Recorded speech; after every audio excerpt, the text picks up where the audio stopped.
My name is Dorothy Reyes. I'm 68 years old. 4 days ago, I woke up in a room that wasn't mine, in a building I'd never agreed to move into, because my son Ethan decided, without a single conversation with me, that I couldn't be trusted to live in my own home anymore. I spent 31 years as an ICU nurse. I've watched families make impossible decisions about aging parents, watched the guilt and the love, and sometimes, quietly, the greed that gets tangled up in those decisions. I never once thought I'd end up on the other side of one of those decisions myself. My daughter Carla sent me a photo by accident that first morning, meant for her husband, I think, not for me. It showed movers carrying my dining table, the one my late husband built with his own hands, out of my front door. The caption read, "Almost done. Ethan says once the house is listed, we can finally stop worrying about her." Worrying about her. That's what I'd become.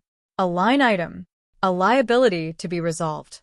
He forgot one thing, though.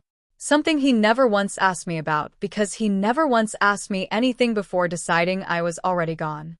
I raised 2 children mostly alone after my husband passed when they were teenagers. Carla and Ethan turned out very differently. Carla became a physical therapist, gentle, a little anxious, always the one checking in. Ethan became a real estate agent, good with numbers, better with people's wallets than their feelings, a man who could read a room's resale value faster than its mood. I noticed the shift about 8 months ago. A visit here, a visit there, each one ending with Ethan gently pointing out a forgotten name, a missed appointment, a moment of confusion, always framed with concern, always delivered with a soft voice and a hand on my shoulder. I want to be honest with you. Some of it was real. I'm 68. I occasionally forget where I left my glasses. I once missed a dentist appointment because I mixed up a Tuesday and a Thursday. Normal things. Human things. But Ethan didn't treat them like human things.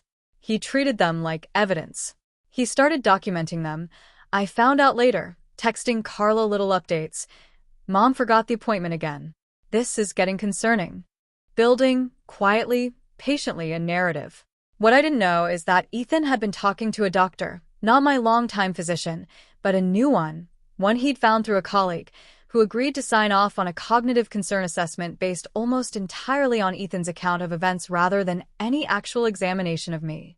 That assessment became the foundation for an emergency guardianship petition, filed quietly, approved by an overwhelmed court calendar without a hearing because Ethan, conveniently, submitted it as urgent and uncontested, since I, the person it concerned, was never properly notified in time to contest anything. I found out I had a legal guardian the same day I found out I had a new address. The place they moved me to was clean. Pleasant enough, if I'm being fair. But it wasn't mine, and nobody had asked me a single question about whether I wanted to be there. Ethan visited once, the second day. He sat across from me with the particular gentleness people use when they've already decided you're fragile. "Mom, this is just temporary, while we figure out what's safest for you. The house is a lot of upkeep. It just makes sense to simplify things."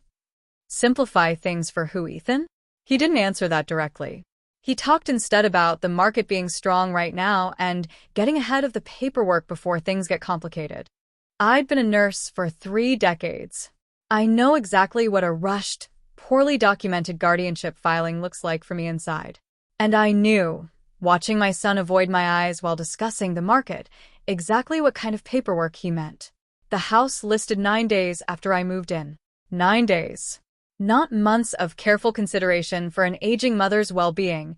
9 days, professionally staged, with Ethan's own agency listing photos already online before I'd even finished unpacking a single box in that unfamiliar room.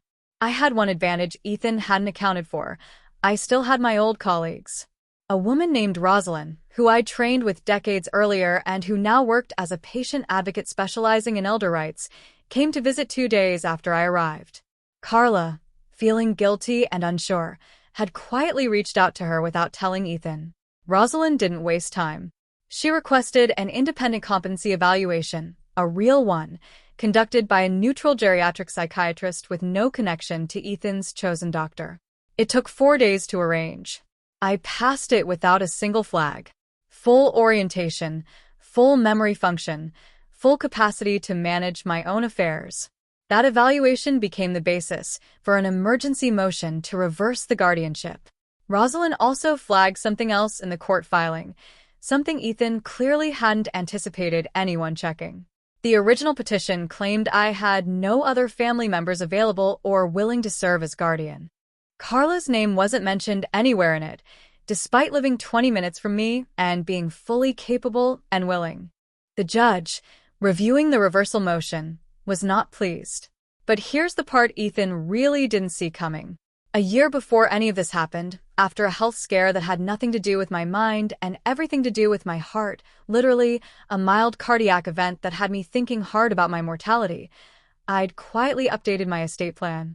I moved the house into an irrevocable trust, designating the proceeds, upon my death, to fund a pediatric care wing at the hospital where I'd spent 31 years of my career.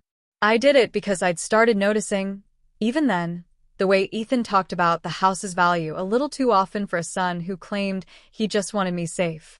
Ethan hadn't just tried to sell a house out from under his living, competent mother. He'd tried to sell a house that legally hadn't been mine to sell for over a year. The court hearing was quiet.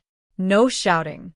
Just Rosalind, calm and precise, laying out the timeline, the rushed medical assessment, the excluded daughter, the 9-day listing, the trust Ethan never knew existed. Ethan sat there, real estate agent posture, trying to maintain composure, and I watched the moment it landed on him, not just that the guardianship would be reversed, but that the house he'd already started showing to buyers wasn't something he could have sold even if the guardianship had held. Afterward, in the hallway, he tried to talk to me. "Mom, I really did think I was doing the right thing. I thought you were declining." "Ethan," I said, "you didn't think I was declining. You noticed I was aging, and you started building a case instead of asking me a single honest question. There's a difference, and you know it." He didn't argue. I think, somewhere under the panic and the financial pressure he'd apparently been under, pressure from a struggling brokerage I later learned about, some part of him did know the difference. He just chose not to look at it too closely. The guardianship was formally reversed within 3 weeks. Ethan is currently facing a referral for elder fraud investigation, initiated by the court itself, not by me. I didn't push for it, but I didn't shield him from it either. Some consequences have to run their natural course. I moved back into my house. Carla stayed with me for the first month, not because I needed a caretaker, but because we needed each other in a different way than before. Two women who'd both, in different ways, been underestimated by the same man. The trust stands as it was. The pediatric wing will get built with or without Ethan's blessing because it was never his decision to begin with. If you're watching this and you're the parent everyone started talking about instead of talking to, hear me clearly. Keep your own paperwork current. Trust your gut before you trust anyone's guilt trip, including your own child's. And remember, the people who claim they're protecting you are sometimes the very people you need protecting from. If this story resonated with you, tell me, has anyone in your family ever mistaken your age for your incapacity? I read every comment.